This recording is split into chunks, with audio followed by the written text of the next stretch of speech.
Newsom says he's deploying the National Guard to help food banks across the state. We check in at the San Diego Food Bank. One of the premier events for San Diego's Fleet Week has been canceled because of the government shutdown, and more could follow. What's going on with the abandoned Costa Verde Center? The city council weighs in on new plans. Some viewers in the city of San Diego have noticed they are being asked to pay for trash collection now, even though their new bin isn't coming for several months. Working for you, we asked the city why they're doing that. The woman who shaped more than donuts and apple fritters, she shaped a community in East County. As far as cardiac arrest goes, Kim's happened in the right place, in front of the right person. CBS 8 News Live at 6 starts now.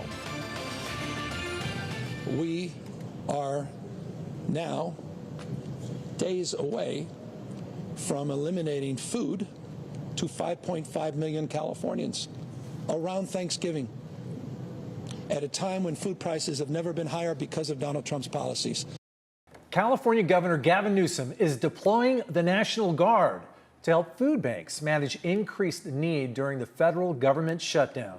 Good evening, and thank you for joining us. I'm Carlo Cicchetto. I'm Marcella Lee. CalFresh recipients could lose their benefits on November 1st, forcing thousands of people to find food assistance. CBS 8's Alex Cheney talked with the CEO of the San Diego Food Bank and joins us live with more. Alex?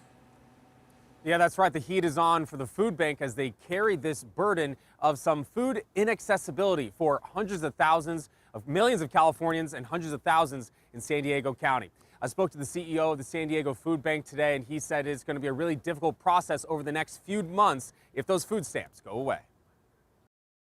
We're going to put it into this black bin right here. Governor Gavin Newsom says he is deploying the National Guard to give food banks extra hands to pass out food. And he is freeing up $80 million in state funds to help food banks. Here's what he said today. We're using the framework that we established during COVID to build out our capacity to deliver quickly food to those in need around Thanksgiving by using Cal Volunteers and the National Guard. We're really concerned about what it means for our families in November. Casey Castillo is the CEO of the San Diego Food Bank. He says on November 1st, 400,000 people in San Diego County could lose their CalFresh benefits. And that's in addition to the already 150,000 military and federal workers in the county that have needed extra food assistance since the beginning of the government shutdown. That's going to put a huge strain on the hunger relief network. We're going to probably spend over $500,000 as we look to respond over the next few weeks and potentially months for this during this shutdown. Castillo says the last time the San Diego Food Bank used the National Guard was during COVID. Within weeks of the shutdown, we went from serving 300,000 to 600,000 people during COVID. That's something, unfortunately, that could be a possibility now. Castillo says while right now they haven't requested the National Guard, that could change in the future based on need. We'll, again, play this day by day, but it is comforting to know that is available to food banks across the state. So while the National Guard may not be coming to the San Diego Food Bank right now, the CEO says they're going to monitor what happens over the next month, weeks, to see if they will need that extra help to serve everybody that they have to get to in San Diego County. Back over to you. Thanks so much, Alex. Jewish Family Service is continuing to help San Diego families impacted by the government shutdown. Through a partnership with the San Diego Food Bank, the group held its weekly drive-through food distribution event today, giving away 40 pounds of fresh produce and groceries to each family. With about 46,000 federal workers and 100,000 military members here in San Diego, many are now missing their paychecks. The free food drive will continue every Wednesday until the government shutdown ends. The food bank and other organizations are emphasizing the need for donations to help them continue operating as the shutdown continues. If you would like to help fight food insecurity and more across the San Diego region and helping local families, consider making a donation to the San Diego Unity Fund. Again, that's the San Diego Unity Fund. We have all the information you need on our website, cbs8.com. Just click on the Help button. Naval Base San Diego is canceling a premier Fleet Week event amid the ongoing government shutdown. Meet the Fleet at 32nd Street was supposed to take place November 1st, before the cancellation. And as CBS 8's Shannon Handy explains, more events could follow suit. Meet the Fleet at 32nd Street is a public open house that drew 10,000 people here to Naval Base San Diego last year. It's one of several events happening throughout the week. Today, Fleet Week organizers told me if the government shutdown doesn't end by early next week, they'll have to cancel nearly everything. We're going to go right up to the end and then have to decide if we're canceling everything. Maggie Young is the Chief Operating Officer for Fleet Week San Diego. It's a week and a half full of public events she's been planning since last year, which is why the thought of having nothing to show for all the hard work is heartbreaking. Overwhelming and upsetting for the staff, and it's really frustrating to do all of this and then not be able to present it to San Diego. I spoke with Maggie along with Fleet Week San Diego President and CEO Larry Blumberg after Naval Base San Diego announced the cancellation of the Meet the Fleet at 32nd Street event due to the ongoing government shutdown. Regarding the decision, in a statement, Commanding Officer Captain Brian Bungay said, "We want to ensure compliance with federal policy while also providing timely notification to community partners, schools, vendors, and families who have planned to support." Fleet Week draws tens of thousands of visitors annually to Naval Base San Diego, Broadway Pier, and beyond. This year is even more significant as they celebrate the 250th birthday of the Navy and Marine Corps. Events are scheduled to start October 30th.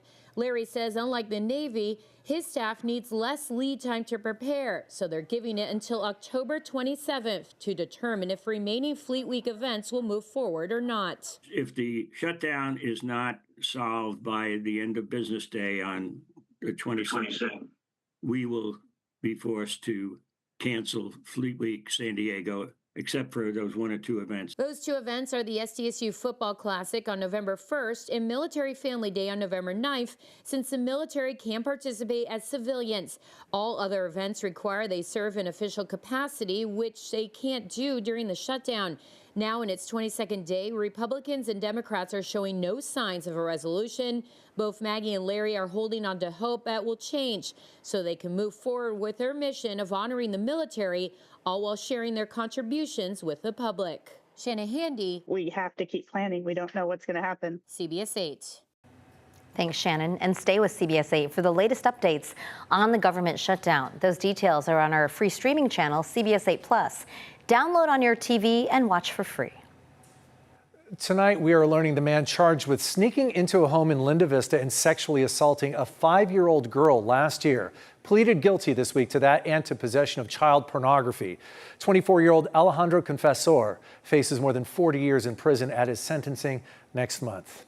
A judge has agreed to release surveillance video at the center of an assault case involving Encinitas City Council member Luke Schaefer. The confrontation with an unidentified homeowner happened in July and resulted in a felony assault and 2 misdemeanor charges against Schaefer. Prosecutors previously said that the dispute started when Schaefer started to move trash bins so he could park his pickup, and the homeowner asked him to leave them in place for trash collection. Things escalated, and prosecutors say Schaefer threw styrofoam in the homeowner's face before getting back into his pickup and throwing it into reverse. Rear tire ran over one of the recycle bins, crushing it, and it hit the upraised palms of the victim, pushing him back several feet. The video was not available today, but we are told it will be released sometime this week with faces blurred. Schaefer pleaded not guilty last month and says he will keep fighting the charges. Both sides return to court next month for a preliminary hearing. Tonight, we have a follow-up on a story we've been working on for you for years. We've shown you this glaring eyesore in the middle of University City, but tonight we've learned changes are coming to the long-abandoned strip mall. CBS 8's Brian White shares an update on what's happening there now. Yeah, after years of sitting vacant and drawing complaints, there's finally movement here at the Costa Verde shopping center in University City, right across from the UTC Mall.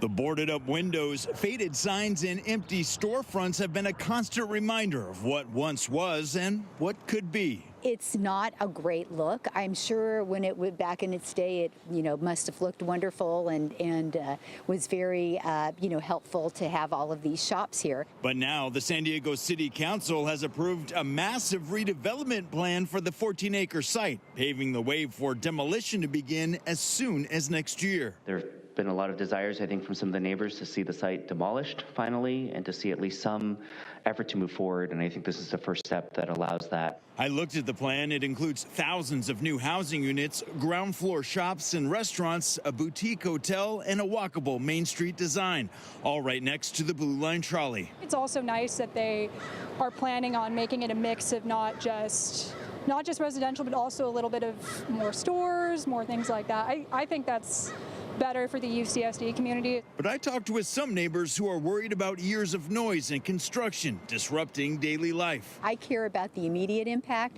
and that this is going to be years of demolition and construction. Support for the project was apparent during public comment. We're excited for the amenities that it will bring in our neighborhood, and we fully support it. And planners in the community say it's been the most common question for years. What's happening with Costa Verde? And we now have an answer, and it's this important project. The site was purchased in January for $124 million by the investment firm Global Mutual. If all goes according to plan, the first phase of the project could open by 2028. That's great news to me. Working for you in University City, Brian White, CBS 8. Thanks for that update, Brian. Remember, if there's something you'd like us to look into, email us, workingforyou@cbs8.com. We have an update tonight on San Diego City Council's rules. The Rules Committee has approved a proposed tax on vacation homes. That tax would apply to more than 10,000 short-term vacation rental or vacant second homes across the city. Councilmember Shawnilo Rivera says this tax could generate up to $130 million for the city annually and would go to the city's general fund. While homes rented on a long-term basis would be exempt, some worry the tax could harm working-class property owners. Way for them to stop having short-term rentals. I feel like it's just another restriction, but it's just at the end of the day they're making it harder for families here in San Diego. The proposal is still in its early stages and must be approved by the entire city council before it becomes a ballot measure. An important travel alert for anyone expecting to catch a train this weekend. We'll have those details still ahead. Plus, some people in the city of San Diego may not have received their new trash bin yet, but they are still expected to pay the new trash fees this month. We're working for you, asking city leaders to explain their process. But first, an East County community remembers a woman who leaves behind a sweet legacy and a landmark business.